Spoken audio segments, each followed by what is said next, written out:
বিসমিল্লাহির রহমানির রহিম। ইয়াসিন সূরাটি নাজিল হয়েছিল মক্কার যুগে, নবী সাল্লাল্লাহু আলাইহি সাল্লাম মদিনায় হিজরতের আগে।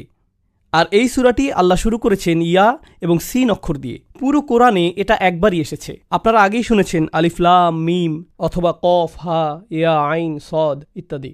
কোরআনের অনেক সূরাই এমন অক্ষর দিয়ে শুরু হয়। এই সবগুলোর মধ্যে যে মিলটি রয়েছে, অন্তত বেশিরভাগের মধ্যে মিল যেটা আছে তা হলো সবগুলো এই অক্ষর দিয়ে শুরু হয়, তারপর কোরআন সম্পর্কে কিছু একটা বলে। আলিফ লাম মিম অক্ষরগুলো দিয়ে শুরু করে আল্লাহ কোরআন নিয়ে কিছু একটা বলেন, যেমন যালিকাল কিতাবুল লা রাইবা ফিহ অথবা তিলকা আয়াতুল কিতাবিল মুবিন, কিছু একটা।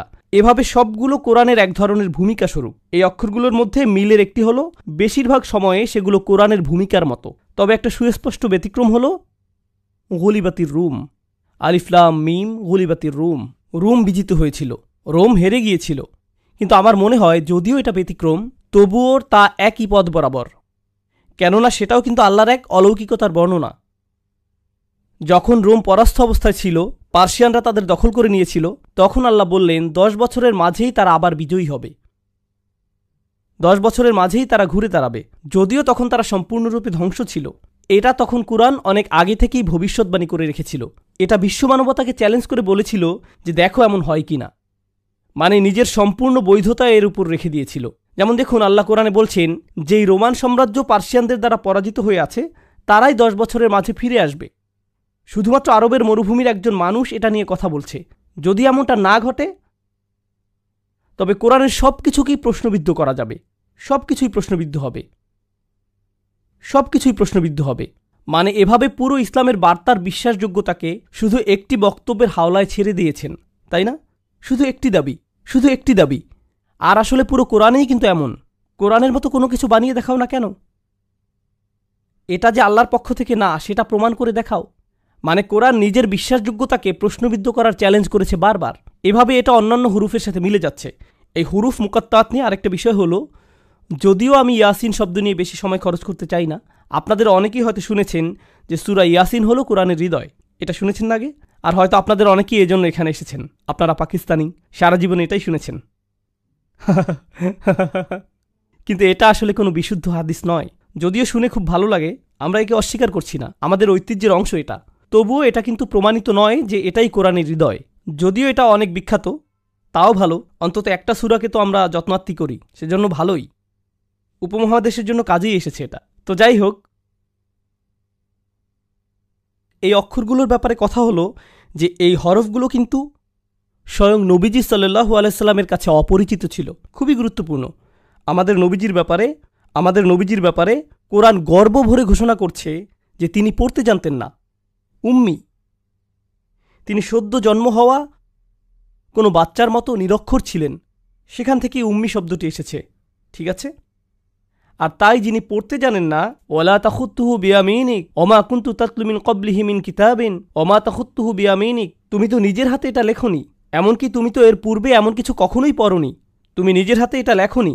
এখন যে মানুষ পড়তে লিখতে জানে না, যে অক্ষর সম্পর্কে কিছুই জানে না, আপনি যদি শুধুই একটা ভাষায় কথা বলতে জানেন আর কেউ এসে বলল ডাব্লিউ এর মানে কি, এর মানে কিছুই হবে না আপনার কাছে।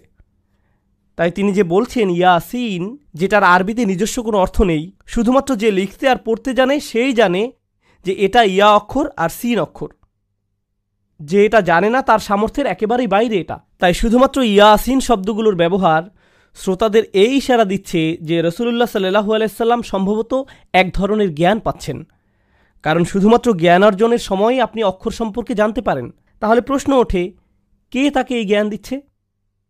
কারণ যদি বলেন যে তাকে কেউ শেখাচ্ছে, তিনি এই অক্ষরগুলো শিখছেন, তখন প্রশ্ন আসবেই যে শেখাচ্ছেটা কে তাহলে। তাই প্রত্যেকবার এই অক্ষরগুলো আসলেই প্রশ্ন ওঠে, কে তাকে এসব শেখালো, কে শেখালো এটা? আর প্রত্যেকবারই আল্লাহ কি করেন? অন্তত একটা ব্যতিক্রম বাদে তিনি কি করেন? কে শেখালো তার উত্তর দিয়ে দেন। এই বইটি ওহী শিখিয়েছে, আল্লাহ থেকে এসেছে এটা। তো এগুলো ছিল ইয়াসিন শব্দ নিয়ে কিছু কথা। এখন চলুন বিষয়বস্তুর কেন্দ্রে আসি। এটাই শুরু থেকে শেষ পর্যন্ত থাকবে। এই আয়াতেই আমরা বারবার ফিরে আসব। ওয়াল কুরআনিল হাকিম, আল্লাহ ওয়াদা করছেন, আল্লাহ বলছেন আমি ওয়াদা করছি, ওয়া অক্ষরটি এভাবেই অনুবাদ করছি, আমি কোরআন হাকিম দ্বারা ওয়াদা করছি। প্রজ্ঞাময় অনুবাদ করছি না, এখানে অনুবাদ করছি যে আমি কোরআন হাকিমের ওয়াদা করছি। আপনাদের অনেকেই এখনও আরবি জেনে না থাকলেও সমস্যা নেই, হাকিম শব্দটি আপনাদের ব্যাখ্যা করে দিচ্ছি, কারণ এর ভূমিকা ব্যাপক। তার আগে বলুন তো, প্রজ্ঞাময় কোরআন, কোরআন হাকিম দিয়ে আল্লাহ কি করছেন? তিনি বলছেন এটা দিয়ে কসম করছেন। তাই কোনো কিছু দিয়ে কসম করার মানে কি? আমাদের বুঝতে হবে কেন তিনি এটা করবেন। কোরআনের কোনো কিছু নিয়ে কসম করাতে বিশেষত্ব আছে। কোনো কিছু নিয়ে কসম করার ক্ষেত্রে কোরআনের অনন্যতার বিষয়টি আপনাদের দেখাবো আমি। কারণ আপনিও তো কসম করি, আয় হায় আল্লাহর কসম আমি তোকে, তাই না? আমরাও এমন করি। কিন্তু যখন কোরআন করে সেটার কারণটা হয় অসাধারণ। এজন্য আমি আপনাদের এটা বোঝাতে চাচ্ছি। প্রথমত, কোরআন এটা করে আপনাদের মনোযোগ আকর্ষণ করার জন্য, আপনার মনোযোগের জন্য। আর এই মনোযোগটা আকর্ষণ করে অসাধারণ কোনো কিছুর ব্যবহারের মাধ্যমে, যেটা নিয়ে আপনি ভাবতে পারেন। আরও আছে, কোরআন যখন কিছু নিয়ে আপনার মনোযোগ আকর্ষণ করে তখন সেটাই পরে যা বলা হবে সেটার পক্ষে প্রমাণ হয়ে দাঁড়ায়। এখন এটা শুনতে কঠিন মনে হচ্ছে, তবে সহজ করে বুঝিয়ে দিচ্ছি। আল্লাহ বলছেন আমি সময়ের শপথ করছি, ওয়াল আসর, আমি সময়ের কসম করছি।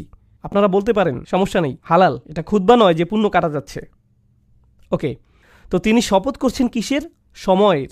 এর মানে হলো সময়ের শপথ করে যেন তিনি বলছেন আমি স্বয়ং সময়কে প্রমাণ হিসাবে উত্থাপন করছি, আমি সময়কে প্রমাণ বানিয়ে দিচ্ছি। কিসের প্রমাণ? ইন্নাল ইনসানা লাফি খুসর, যে নিঃসন্দেহে মানুষ ক্ষতির মধ্যে আছে। মানুষ যে ক্ষতির মধ্যে আছে তার সবচাইতে বড় প্রমাণই হলো সময়। দেখলেন? তাহলে পরবর্তী যেই বক্তব্য আসছে সেটাই শপথ হিসেবে প্রমাণ হলো। তাই যখন আল্লাহ বলেন ওয়াল কুরআনিল হাকিম, তখন কোরআনকে প্রমাণ হিসেবে আনা হচ্ছে। একে প্রমাণ হিসেবে আনা হচ্ছে। যেভাবে সময়কে প্রমাণ হিসেবে আনা হয়েছিল তেমনি কোরআনকেও কোনো কিছুর প্রমাণ হিসেবে আনা হচ্ছে। তবে আগে কুরআনিল হাকিম নিয়ে কথা বলে নেই। আরবিতে আল হাকিম শব্দের 3টি অর্থ আছে। এর 3টি অর্থ হতে পারে। প্রথমটি আমি বাদ দিয়েছিলাম তখন, প্রজ্ঞা। কোরআন প্রজ্ঞাতে পরিপূর্ণ। দেখুন, প্রজ্ঞা বার্ধক্যের সাথে আসে। খুবই জটিল ভাষায় প্রজ্ঞা প্রকাশিত হয়। প্রাসঙ্গিক হলে তবেই মানুষ প্রজ্ঞাকে উপলব্ধি করতে পারে। অর্থাৎ আমার প্রজ্ঞাময় কোনো কথা যদি আপনার মাথার উপর দিয়ে চলে যায় তবে একে আপনি কখনোই প্রজ্ঞা মনে করবেন না। তবে আমার কোনো উপদেশ যদি আসলে আপনার উপকারে আসে তবেই আপনি এই প্রজ্ঞাকে উপলব্ধি করতে পারবেন। এজন্য প্রজ্ঞা বুঝতে হলে তাকে প্রাসঙ্গিক হতে হবে। আর প্রত্যেকবার যখনই নবী সাল্লাল্লাহু আলাইহি সাল্লাম কোরআন তেলাওয়াত করতেন কেউ সেটা শুনলে সাথে সাথে ধাক্কা খেত যে আরে এটা তো আমার সম্পর্কেই বলছে, আমাকেই তো উপদেশ দিচ্ছে, আমার ক্ষেত্রে এটা প্রাসঙ্গিক, আমার দরকার অনুযায়ী পরামর্শ দিচ্ছে। তাই কোরআন তার প্রজ্ঞাকে এই নিজের পক্ষে প্রমাণ হিসেবে আনছে। এটা বিশাল বড় কিছু। এতই প্রজ্ঞাময় যে মানুষের কর্ম হতেই পারে না। এটা বিশাল বড় কিছু। এখন দ্বিতীয় অর্থ, হাকিমের আরেকটি অর্থ হল হুকুম, অর্থাৎ যে জিনিসের রায় বা হুকুম দিবার ক্ষমতা আছে, মানে হুকুম বা হাকিম। হাকিম বলতে আরও বোঝায় শাসক বা গভর্নর। তাহলে কোরআন হলো হুকুমে পরিপূর্ণ। এখন বিষয় হলো, একজন মানুষ হিসেবে আমি বলতে পারি যে আমার ব্যক্তিগত জীবনে কোরআন অধ্যয়ন করতে গিয়ে আমার অনেক পুরনো মতামত পরিবর্তিত হয়েছে। কিছু বিষয় যা আমি অবধারিত সত্য বলে মনে করতাম সেটা এখন আর মনে করি না। এভাবে আপনি যতই পড়াশোনা করবেন ততই শিখবেন। আপনার মতামতও সেভাবে পরিবর্তিত হবে। এমনকি একই সিলেবাস, একই সংবিধান পড়ার পরও একজন আইনজীবী যখন বিচারক হয়ে যান তখন তাদের চিন্তাভাবনাতেও পরিবর্তন আসে, ঠিক কিনা? সময়ের সাথে ভিন্নভাবে চিন্তা করেন। এদিকে কোরআন হুকুম দিয়ে যাচ্ছে, আর এই 23 বছরের সময়কালে কোনো কিছু কি পরিবর্তন হয়েছে? এভাবে কি বলে যে না আগে এভাবে বলতাম এখন আর তা বলি না? না না না না, তার হুকুমে কোরআন একেবারেই ধ্রুব। তার রায় থেকে নড়াচড়া করে না সে। কখনো কখনো আপনার কোনো মতামত, রায় না কিন্তু শুধুই মতামত, আপনাকে ঝামেলায় ফেলে দেয়। মিডিয়া যদি মসজিদে এসে আপনার ইন্টারভিউ নিতে চায় তবে কথা বলার আগে খুব চিন্তা ভাবনা করে নিতে হবে, কারণ তারা চালাকি করে আপনাদেরকে ফাঁদে ফেলতে পারে। তাই আপনাকে খুব সাবধান থাকতে হবে। কিন্তু কোরআন যখন কথা বলে তখন কি পরিণতি নিয়ে চিন্তা করে? সম্ভবত এভাবে বলাটা ঠিক হবে না, ঝামেলায় পড়ব, এই বিষয়টা এড়িয়ে যাই, ওই প্রশ্নটা এড়িয়ে যাই। কোরআন সরাসরি বলে দেয়, স্পষ্ট রায় দিয়ে দেয়, স্পষ্ট রায় দিয়ে দেয়, যেন কর্তৃত্বের স্থান আছে তার। এখন ব্যাপার হলো আপনাকে দুটো বিপরীত জিনিস বুঝতে হবে। নবী সাল্লাল্লাহু আলাইহি সাল্লাম তো শুধুমাত্র একজন মানুষ, খুব কম অনুসারী তখন। কোনো রাজনৈতিক অবস্থানেই নেই, কোনো সামরিক শক্তি নেই, কিছুই না। এদিকে আল্লাহ হলেন সর্বশক্তিমান, সর্বোচ্চ, তিনি গাইবে আছেন। কিন্তু যখন নবীজি কথা বলেন আলাইহিস সালাতু ওয়াস সালাম, আল্লাহর পক্ষ থেকেই বলেন, বিচারকের মতো বলেন, হুকুম দেন। কিন্তু তিনি তো এভাবে বলার মতো অবস্থানে নেই। তিনি তো কোনো গভর্নর নন, লোকদের শাসক নন, তিনি ক্ষমতার অবস্থানে নেই, কিন্তু কথা বলবার সময় এমনভাবে বলেন যেন তারই হাতেই ক্ষমতা, কারণ তিনি আল্লাহর পক্ষ হতেই বলছেন। এখন কারো যদি ক্ষমতা না থাকে তবুও ক্ষমতাশালীদের মতো কথা বলে, তখন সে সমস্যায় পড়বেই। আপনার হাতে ক্ষমতা না থাকলে ওভাবে কথা বলতে পারবেন না। কিন্তু এই কোরআন প্রতিনিয়ত রাসূলুল্লাহ সাল্লাল্লাহু আলাইহি সাল্লামের মুখ থেকে এভাবেই বলে যাচ্ছে। কখনো কখনো কোনো ছাত্র হঠাৎ করে শিক্ষকের বিরুদ্ধে কথা বলে ফেলে, কিংবা কোনো কর্মচারী তার বসের বিরুদ্ধে আওয়াজ তুলে ফেলে, কিংবা ধরুন আদালতে বসে থাকা কোনো বাদী বিচারকের বিরুদ্ধে আওয়াজ করে বসল, বা পুলিশ অফিসার তার স্বর উঁচু করে চিফের বিরুদ্ধে কথা বলল, বা হোয়াইট হাউসের কোনো কর্মচারী প্রেসিডেন্টের বিরুদ্ধে বলে উঠল। এরকম একবার হতেই সে ক্ষমা চাওয়া শুরু করে, সরি সরি সরি সরি আমি বুঝতে পারিনি। এমন হয় কি না? এমন হয় কি না? কিন্তু কোরআনের বেলায় সে স্বর উঁচু করছে, সেখানে ক্ষমতাশালীরা আবার এত রেগে যাচ্ছে, কিন্তু কোরআন কি ক্ষমা চায়? না, আবারও বলে, এরপর আবারও বলে। এটা হলো হাকিম শব্দের দ্বিতীয় অর্থ। কোরআন কর্তৃত্বপূর্ণ, কোরআন রায় প্রদান করে, কোরআন কারোই পরোয়া করে না, প্রত্যেকবার একই কাজ করে। দ্বিতীয়টি হলো এটি হুকুম দেয় কোনো পরোয়া ছাড়াই। আর তৃতীয় অর্থটি হলো আমার সবচেয়ে পছন্দ, এটা ইহকাম বা মুহকামের সাথে সম্পৃক্ত। ইহকাম অর্থ হলো কোনো কিছুকে বেঁধে ফেলা, কোনো একটা বুনন তৈরি করা, ঠিক আছে, গাঁথুনির মতো বা এরকম কিছু, মানে যেখানে প্যাটার্ন আছে। যখন এরকম লম্বা প্যাটার্ন থাকে তাকে আরবিতে ইহকাম বলে। জিনিস যখন একে অন্যের সাথে বাঁধা থাকে তাকেও ইহকাম বলে। কোনো কাজ যখন সম্পূর্ণ শেষ হয়ে যায়, যেমন ধরুন এই দেয়ালে কিছু কাজ হয়েছে দেখতে পাচ্ছেন, এখন এই দেয়ালের কাজ যদি শেষ না হয়ে থাকে তবে তা মুহকাম নয়। কিন্তু যদি কাজ পুরোপুরি শেষ হয়, দেয়ালের সবকিছু সম্পূর্ণরূপে সুন্দরভাবে শেষ হয়েছে, তখন তাকে হাকিমও বলা হয়। ওটার আরেকটা অর্থ এটা, অর্থাৎ কোরআনকে অতি নিখুঁতভাবে বুনন করা হয়েছে, সবকিছুর সাথে অতি নিখুঁতভাবে সংযুক্ত। অনেক সময় রাজনীতিবিদরা বক্তৃতা দেয়, সে বক্তৃতার লেখক থাকে, জানেন আপনারা? মানে যেমন প্রেসিডেন্ট নিজে নিজের বক্তৃতা লেখেন না, তার জন্য আলাদা লেখক আছে, কিন্তু তার প্রতিপক্ষ 5 বছর আগের কোনো বক্তব্য দেখিয়ে সেখান থেকে একটি অংশ নিয়ে বলতে পারে 2010 সালে আপনি এটা বলেছিলেন, কিন্তু এখন বলছেন উল্টো, যদিও তখনও আরেকজন বক্তৃতা লেখক ছিল, কিন্তু সে ভুল করে ফেলেছে। এখন প্রতিপক্ষ তার বিরুদ্ধে এটা নিচ্ছে, এমন কি হয় না? কিন্তু দেখুন কোরআনের বুনন কত শক্তিশালী ও নিখুঁত। আপনি বলতে পারবেন না যে ওখানে এটা বলছে আবার এখানে এটা বলছে, সবকিছুর নিখুঁত সংযোগ আছে। এমনকি আল্লাহ কোরআনে যা বলছেন তার সাথে নবীজির কথাও পুরোপুরি মিলে যায় সাল্লাল্লাহু আলাইহি সাল্লাম, পুরোটাই নিখুঁত বুননে আছে। তো এটা হলো তৃতীয় অর্থ। তাহলে চলুন আবারও দেখি ওয়াল কুরআনিল হাকিমের 3টি অর্থ তাহলে কি কি? প্রজ্ঞা, এটা হুকুম দেয়, আর নিখুঁত বুননে বিদ্যমান। সবকিছু একে অপরের সাথে নিখুঁতভাবে সংযুক্ত, কোনো শিথিলতা নেই এখানে, এমন কোনোই শব্দ নেই যেটা ভুলে পড়ে গেছে। সবকিছু গাঁথনি নিখুঁত, একদম ঠিক অবস্থানেই আছে, অতিরিক্ত নিখুঁত এই কোরআন। এই সব কিছুই আবার অন্য কিছুর প্রমাণ। এগুলো কিসের প্রমাণ? প্রমাণ এটাই যে কোনো সন্দেহ নেই আপনি, অর্থাৎ মুহাম্মদ সাল্লাল্লাহু আলাইহি সাল্লাম নিঃসন্দেহে যাদের পাঠানো হয়েছে আপনি তাদের একজন। এই কোরআনই চূড়ান্ত প্রমাণ যে এটা আপনার নিজের বানানো কিছু নয়, কোনোভাবেই এটা আপনার নিজে নিজে করা সম্ভব না। এখন আমাদের বুঝতে হবে কেন এই প্রমাণ। কারণ একজন মানুষের তুলনায় কোরআনের প্রজ্ঞা অতিরিক্ত বেশি, এটা অসম্ভব।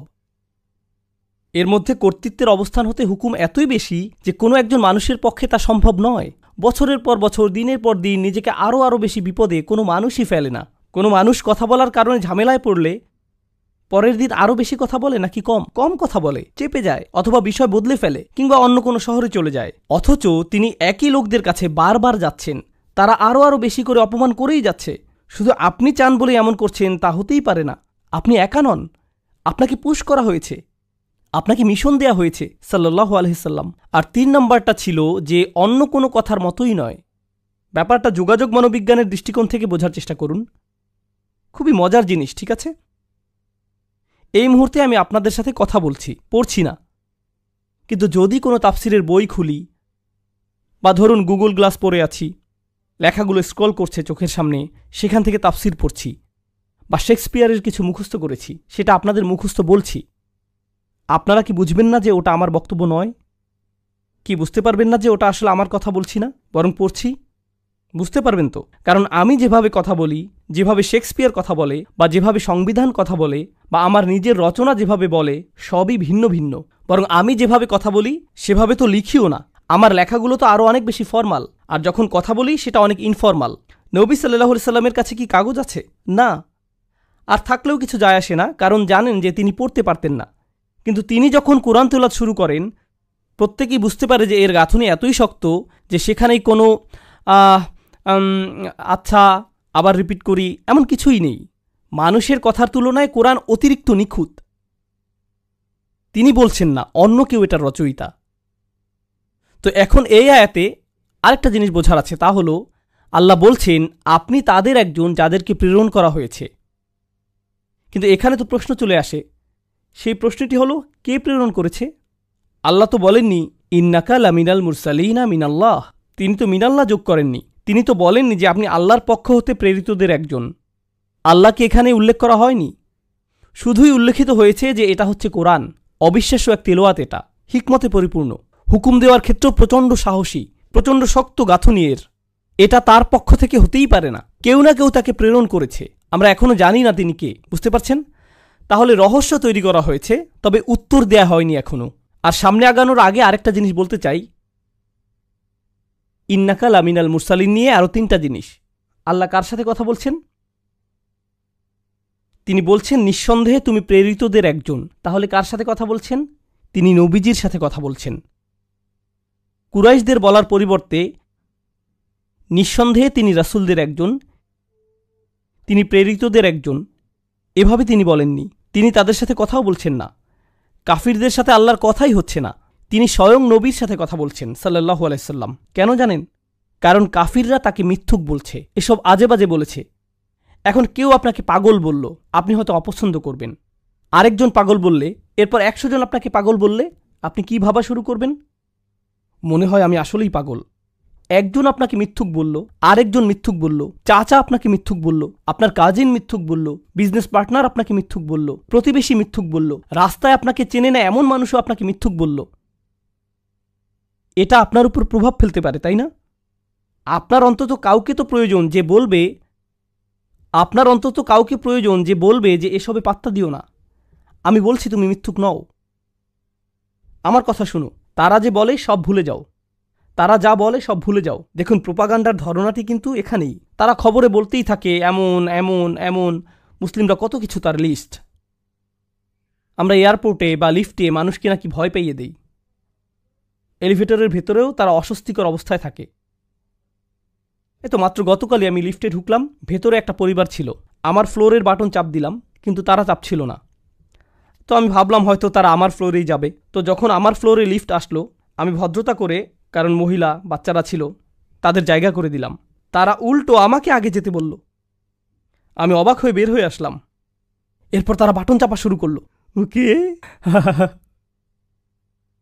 প্রোপাগান্ডা আসলেই কাজ করে, প্রোপাগান্ডা কাজ করে। কি অবাক কাণ্ড। ওকে, তো আমি বলছি যে এর প্রভাব আপনার উপরেও পড়তে পারে। তাছাড়া মুসলিমদের উপর কি নিজেদের বিরুদ্ধেই প্রোপাগান্ডার প্রভাব পড়ে না? আমরা কি আমাদের নিজেদের খারাপভাবে দেখতে শুরু করি না? হ্যাঁ, আমাদের পরিচয়ের জন্য ক্ষমা চাইতে শুরু করে দেই। আমাদের নিজেদের ইমামদেরকেই সেসব প্রশ্নগুলো করি যেগুলো অমুসলিমরা করার কথা। আমরা কেন এমন, এভাবে বলে কেন, কোরআন এমনটা বলে কেন? তারা তো বলে তোমাদের কোরআন এটা কেন বলে, আর আপনি বলেন হুজুর কোরআন পাকে এটার মানে কি? একই প্রশ্ন, আপনি একই প্রশ্ন কেন করছেন? কিন্তু দেখুন নবীজিকে কি বলা হচ্ছে সাল্লাল্লাহু আলাইহি সাল্লাম, আপনার অন্য কারো থেকে সার্টিফিকেট নিতে হবে না। আমি আপনাকে বলছি যে আপনি প্রেরিতদের একজন, অন্য কারো বৈধতার দরকার নেই আপনার। আমি বৈধতা দিচ্ছি, সেটাই আপনার জন্য যথেষ্ট। অন্যদের চাপের কথার কোনো দরকার নেই। এখন আমার 3য় পয়েন্টে আসছি। আল্লাহ কিন্তু শুধু বলেননি আপনি একজন রাসূল, তিনি বলেছেন আপনি তাদের একজন যাদেরকে পাঠানো হয়েছে। এর অর্থ কি? এর অর্থ হলো তিনি একা নন। কারণ যদি বলি আপনি মুসলিমদের একজন, তখন তার মানে হবে অনেক মুসলিম আছে। তাই যখন বলল আপনি প্রেরিতদের একজন, তার মানে নিশ্চয়ই প্রেরিত আরও অনেকেই ছিল। এখন নবীজি সাল্লাল্লাহু আলাইহি সাল্লামকে বলা হচ্ছে যে আপনি নিজেকে একা মনে করলেও আপনাকে এমন মানুষজনের সাথে পরিচয় করিয়ে দেব যারা আপনারই দলে আছে, আরও বড় ভ্রাতৃত্বের বন্ধনে আবদ্ধ। আপনি যখন আপনার দলেরই আরও মানুষ খুঁজে পান, তখন অনেক মানসিক সাপোর্ট হয়। যেমন ইউনাইটেড স্টেটসে অনেকেই এখানে বসবাস করে, ইউনিভার্সিটিতে কোনো মুসলিমই দেখতে পায় না, কিংবা দেখে কর্মক্ষেত্রে কোনো মুসলিম নেই, এখন সে কেনাকাটা করতে দোকানে গিয়ে দেখল একজন মাত্র লোক দেখতে মুসলিমদের মতো দাঁড়িয়ে আছে, হয়তো ফাতিহা মুখস্থ করার চেষ্টা করছে।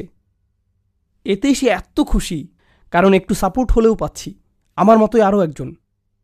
কিন্তু নবীজি সাল্লাল্লাহু আলাইহি সাল্লাম যখন রাসূল, তিনি তো একমাত্র রাসূল, কিন্তু আল্লাহ বলছেন পূর্ববর্তী রাসূলরা তো চলে গেছে, অনেক আগেই গত হয়ে গেছে, কিন্তু তিনি তার কথার মাধ্যমে তাদের জীবনদান করবেন। আল্লাহ পূর্ববর্তী নবীদের জীবনদান করবেন তাদের কথা বলার মাধ্যমে। তখন আপনি আপনার সাপোর্ট, আপনার সান্ত্বনা তাদের মধ্যে পাবেন। তাহলে প্রথম হলো বৈধতা, প্রথম সান্ত্বনা পাচ্ছেন আল্লাহর থেকে, আমি বলছি আপনি প্রেরিতদের একজন।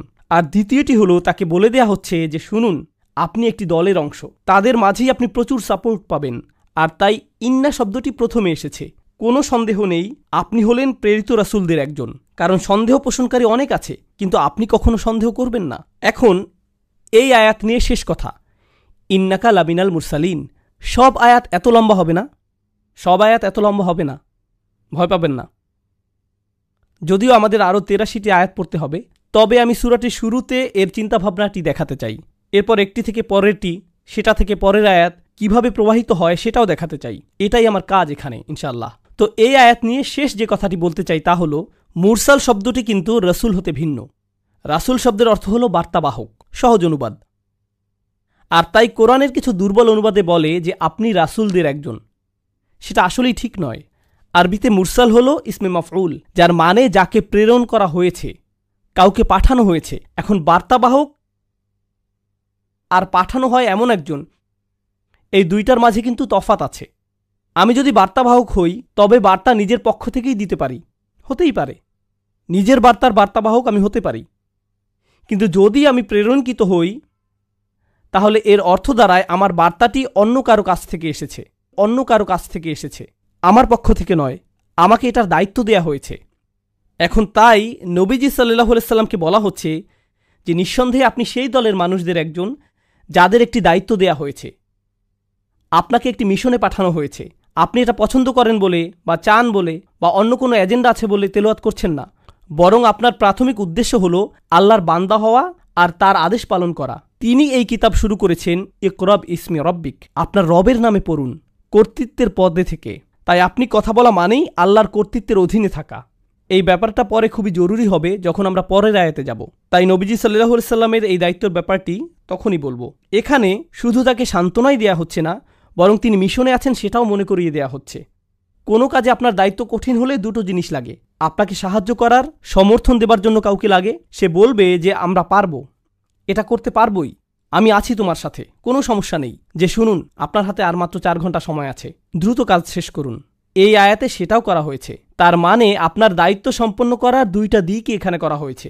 একদিকে সাহায্য, সান্ত্বনা, বৈধতা, আবার অন্যদিকে মনে করিয়ে দেয়া যে শুনুন, এই কাজ করতে হবে, আমি জানি কাজটি কঠিন, কিন্তু এটা আমরা করতে পারবই, এই বিষয়ে এটা ছাড়া কোনো বিকল্পই নেই। আল্লাহ বলেন আলা সিরাতিম মুস্তাকিম, সরল পথের উপর, তাই না? এখানে দেখুন সিরাতিম মুস্তাকিম কথাটি কিন্তু আপনি আগেও অনেকবার শুনেছেন, কিন্তু এটি এখানে কি করছে? প্রথমত আপনাদের বোঝাতে যাচ্ছি যে সরল পথের ওপরে, আলা সিরাত মুস্তাকিম, আমি ওপরে শব্দটি এখানে পছন্দ করি না, বরং প্রতিশ্রুতিবদ্ধ পছন্দ করি।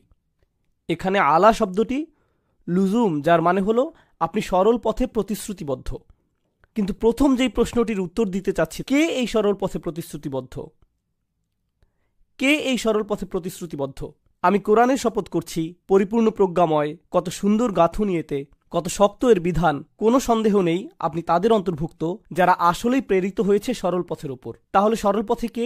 নবীজি নিজে। কিন্তু শুধু নবীই নন, শুধুমাত্র নবীজি সাল্লাল্লাহু আলাইহি সাল্লামই নন, যাদেরকে পাঠানো হয়েছে তারাও সরল পথে ছিলেন, আর আপনিও। উভয়ের ক্ষেত্রেই প্রযোজ্য এটা। এখন আলা সিরাতে মুস্তাকিম উভয়ের জন্যই প্রযোজ্য। এটা গুরুত্বপূর্ণ কেন? একটি রাস্তা কল্পনা করুন, আপনি সেই রাস্তার উপরে আছেন, শুধুমাত্র আপনিই আছেন সেই রাস্তায়, আর বাকি সবাই আপনাকে রাস্তা থেকে ধাক্কা মেরে সরিয়ে দিতে চাচ্ছে। তা আপনি এগিয়েই যাচ্ছেন, তারা চিৎকার করছে, এই রাস্তা থেকে নেমে যাও, কেন এখানে তুমি, ইত্যাদি ইত্যাদি, ভুল পথে যাচ্ছ তুমি, শুধু আপনিই সেই পথে যাচ্ছেন। এদিকে আল্লাহ আপনাকে সাহস দিচ্ছেন এগিয়ে যেতে। তিনি আপনাকে বললেন, দেখো, এই পথের পথিক হিসেবে তুমিই একমাত্র ব্যক্তি নও, এর আগেও আমি অন্যদের চালিয়েছি এই পথে। বুঝতে পারছেন? তাহলে এখন তো আপনি তাদের আরও বেশি খুঁজবেন, কারণ এই পথে অন্যরাও তো হেঁটেছে। এই পথের বাধাগুলো তারাও পেয়েছে আপনার পূর্বে।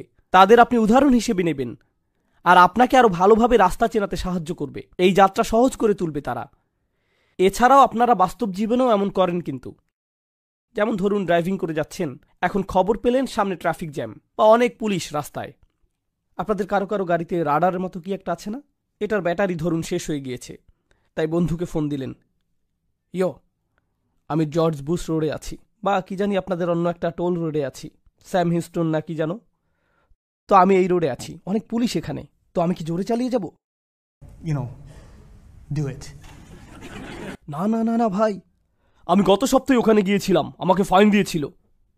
আচ্ছা আচ্ছা, আমি হালাল লিমিটের ভিতরে থাকবো, তাই না? তো আপনি এমন কাউকে খোঁজেন যে এই রাস্তা দিয়ে আগে গিয়েছে, পথ চেনাতে সে আপনাকে সাহায্য করে। তো সাহায্যের একটি উৎস। আরেকটি জিনিস হলো, নবীজি সাল্লাল্লাহু আলাইহি সাল্লাম আল্লাহর কালামের মাধ্যমে খুবই শক্তভাবে আপোষহীন রায় দিয়ে যাচ্ছেন। আল্লাহ তো কর্তৃত্বের সাথে বলেন, তিনি কোনো দাসের মতো কথা বলেন না, মনিবের মতো কথা বলেন। তাই তিনি ক্ষমতা কর্তৃত্বের সাথে বলেন, কিন্তু মানুষজনের কাছে সেটা আপত্তিকর থাকে, কারণ তারা তো আল্লাহকে বলতে শুনছে না। তারা কার স্বর শুনছে? রাসূল সাল্লাল্লাহু আলাইহি সাল্লাম। তুমি এভাবে কথা বলার কে? তারা রেগে যাচ্ছে। কিন্তু নবীজি কি থেমে গেছেন? না, প্রতিদিনই তাকে একই পথে আরও এগোতে হচ্ছে না? এখন আমাকে বলুন তো, এই পথে আপনি এগুতে থাকলে যৌক্তিকভাবেই কি আপনি ঝামেলায় পড়বেন না? আরও বেশি বেশি করে ঝামেলায় পড়তেই থাকবেন। পথ পাল্টানোর জন্য দিনকে দিন আপনার উপর চাপ প্রয়োগ বাড়তেই থাকবে। যত বেশি অগ্রগতি করবেন ততই বাধা পাবেন, আরও বেশি বাধা। আরও সম্ভাবনা আছে যে আপনি দেখুন একটু চাপ তো সহ্য করতে পারবেন, কিন্তু কালকে আপনাকে আরও চাপ সহ্য করতে হবে, পরদিন আরও বেশি, পরে আরও বেশি, আরও বেশি, আরও বেশি। অবস্থা খারাপের চাইতে খারাপ হতেই থাকবে। সহজ হবে না, আর কঠিন হবে। একজন সাধারণ মানুষ আর কতই বা চাপ সহ্য করতে পারে? এক সময় না এক সময় কি হয়? ভেঙে পড়ে, পথ পাল্টে ফেলে। কিন্তু রাসূলুল্লাহ সাল্লাল্লাহু আলাইহি সাল্লাম, তার কঠোরতা, তার প্রতিশ্রুতি, এই সব কিছু এখানে দেখা যাচ্ছে। আর অন্যান্য নবীদের প্রতিশ্রুতিগুলো স্পষ্ট দেখানো হচ্ছে, কারণ তারা সবাই সরল পথের ওপরে, কখনোই বিচ্যুত হননি, কখনোই হননি।